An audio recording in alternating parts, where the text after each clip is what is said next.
Alhamdulillahilladzi arsala ar-rasula bil huda wa dinil haqq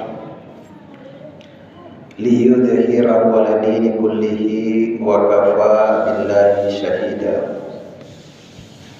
Asyhadu an la ilaha illallah wahdahu la syarika lah wa asyhadu anna Muhammadan abduhu wa rasuluhu fa huwa mursidu sakalain.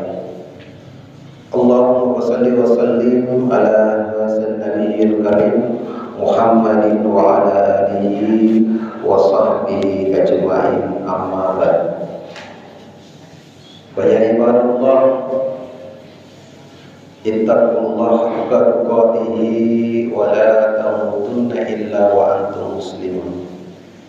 Faqad qala Allah Ta'ala fi kitabihil karim wa huwa asdaqul qailin. A'udzu billahi minasy syaithanir rajim. Bismillahirrahmanirrahim. Laqad kana lakum fi rasulillahi uswatun hasanah liman kana yarjullaha wa zakarallaha katsiran. Shadaqallahul azim wa ballagha rasulul karim wa nahnu ala zalika minasy syahidin wasyakirin walhamdulillahi rabbil alamin. Alhamdulillah, puji syukur kita panjatkan kehadirat Allah Subhanahu wa Ta'ala, yang mana pada kesempatan yang penuh berkah ini kita masih dikaruniai oleh Allah beribu-ribu nikmat, baik itu nikmat umur yang panjang, nikmat kesehatan tubuh, dan yang paling utama kita masih diberi istiqomah dalam iman dan Islam. Salawat dan salam kita kirimkan kepada Nabiullah Muhammad SAW, Nabi sebagai uswatun hasanah, Nabi sebagai rahmatan lil alamin, yaitu rahmat bagi semesta alam. Alhamdulillah, baru saja kita tinggalkan bulan Rabiul Awal, atau orang menyebutnya dengan bulan Maulid. Bulan ini merupakan bulan yang istimewa, di mana bulan Rabiul Awal itu merupakan bulan telah lahirnya manusia yang paling istimewa di muka bumi ini, Rasulullah Muhammad SAW sebagai rahmatan lil alamin, rahmat bagi semesta alam, dan Rasulullah sebagai uswatun hasanah, suri tauladan yang baik. Rasulullah Muhammad SAW merupakan penutup para nabi dan rasul, atau disebut dengan istilah Khatamul Anbiya'i wal Mursalin, penutup para nabi dan rasul. Jadi sudah tidak ada nabi dan rasul yang diutus oleh Allah setelahnya Rasulullah Muhammad SAW. Dalam sebuah riwayat bahwa Allah mengutus nabi dan rasul di muka bumi ini yaitu 124.000. Dari 124.000 itu 313 rasul, dan yang wajib diketahui bagi umat Islam dan diterangkan di dalam Al-Quran yaitu 25 nabi dan rasul. Dari 25 itu disaring lagi ada disebut nabi, rasul, nabi ulul azmi yang memiliki kesabaran dan keistimewaan. Dari 25 itu maka Rasulullah masuk di dalamnya. Rasulullah termasuk adalah nabi dan rasul ulul azmi. Sidang jamaah Jumat yang dimuliakan oleh Allah Subhanahu wa Ta'ala, Rasulullah sebagai uswatun hasanah atau contoh teladan yang baik Dan itu ditegaskan di dalam Al-Quran tadi yang saya baca di dalam khutbah pertama, laqad kana lakum fi rasulillahi uswatun hasanah. Telah ada pada diri Rasulullah sallallahu alaihi wasallam sebagai uswah, contoh yang baik, suri teladan yang baik. Jadi Rasulullah itu menjadi contoh dari segala aspek kehidupan manusia. Dari segala aspek kehidupan manusia itu ada keteladanan pada diri Rasulullah sallallahu alaihi wasallam. Ketika seorang pemimpin, Rasulullah menjadi contoh dan teladan, dan ketika dicontohi dan diteladani akan menjadi pemimpin yang baik. Ketika menjadi seorang pemimpin rumah tangga diteladani, maka Rasulullah akan menjadi, maka diteladani oleh Rasulullah akan menjadi pemimpin rumah tangga yang baik. Ketika menjadi rakyat, masyarakat, ketika diteladani Rasulullah akan menjadi masyarakat dan penduduk yang baik. Intinya ada keteladanan pada diri Rasulullah Muhammad sallallahu alaihi wasallam. Dan siapa yang meneladani Rasulullah, maka dia akan bersama Rasulullah nanti di hari kemudian. Ada beberapa sifat-sifat yang patut kita ladani dalam kehidupan kita sehari-hari. Salah satunya sifat Rasulullah yang patut kita teladani, yaitu Rasulullah memiliki sifat jujur, dapat dipercaya. Sifat kejujuran inilah yang dimiliki oleh Rasulullah sehingga diberi gelar Al-Amin. Dalam sejarah Rasulullah pernah ikut berdagang bersama dengan Khadijah yang kelak akan menjadi istrinya. Ketika ikut berdagang bersama dengan Siti Khadijah yang merupakan janda terkaya pada saat itu, maka Rasulullah memperlihatkan sifat-sifat kejujurannya.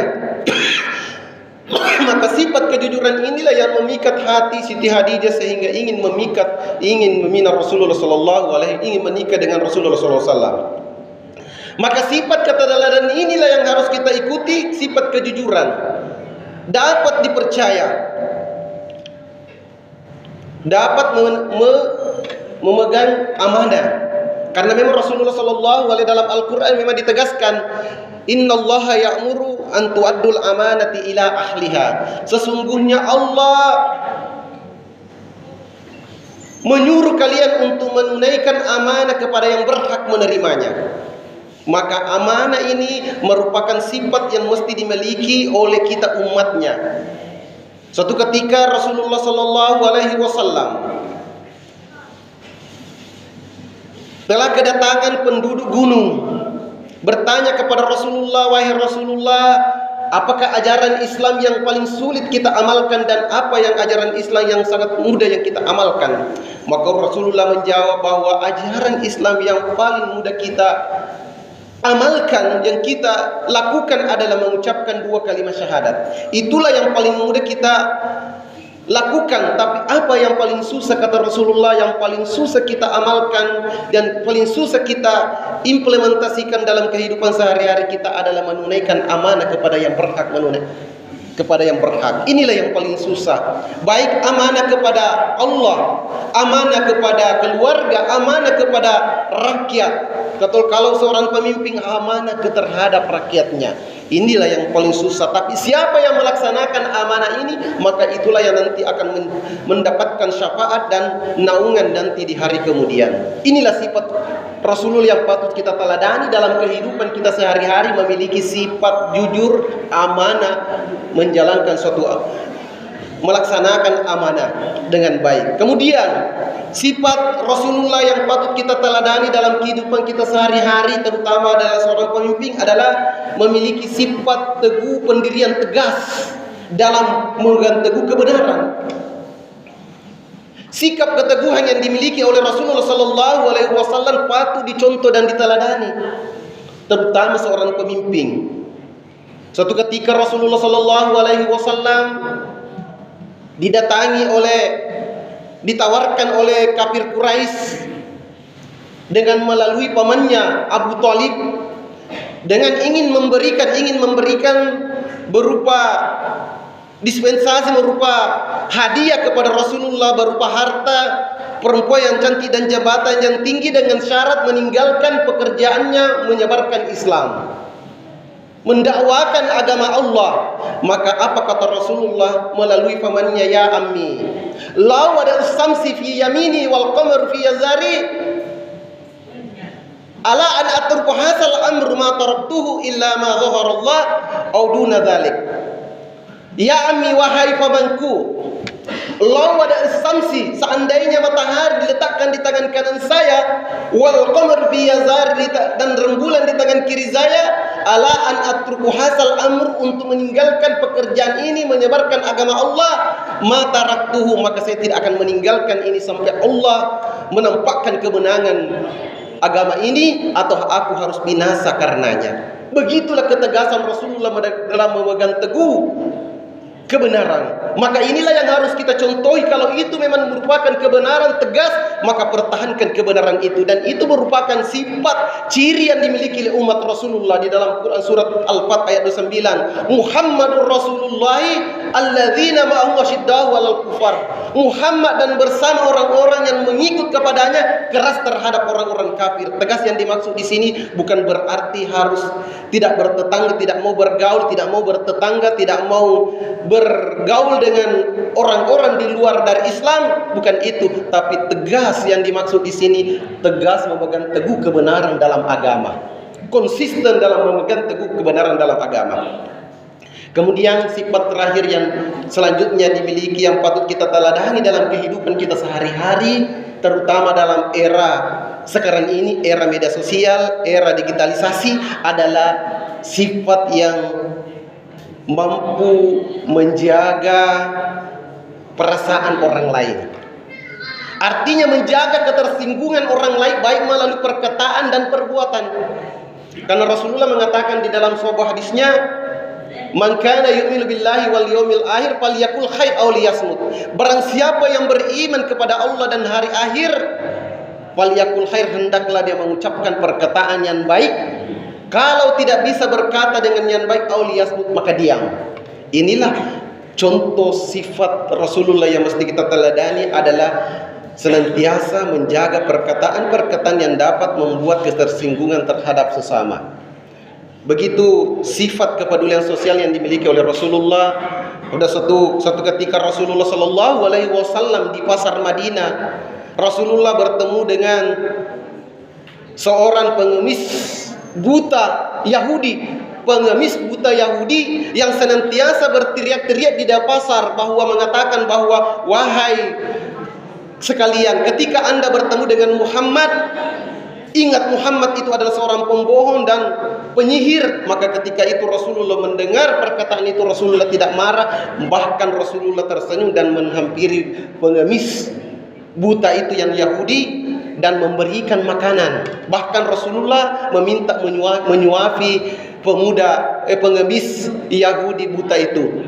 Seketika itu, setiap hari Rasulullah lakukan ini setiap hari. Maka ketika Rasulullah meninggal dunia, maka tidak ada lagi yang meneruskan pekerjaan itu. Maka datanglah Abu Bakar As-Siddiq bertanya kepada Aisyah, wahai Aisyah, apakah amalan Rasulullah yang belum bisa saya amalkan? Maka Aisyah mengatakan, Rasulullah setiap pagi datang di pasar Madinah memberi makan seorang buta Yahudi, seorang pengemis Yahudi buta. Maka seketika itu Abu Bakar menemui pengemis itu dan memberi makanan. Maka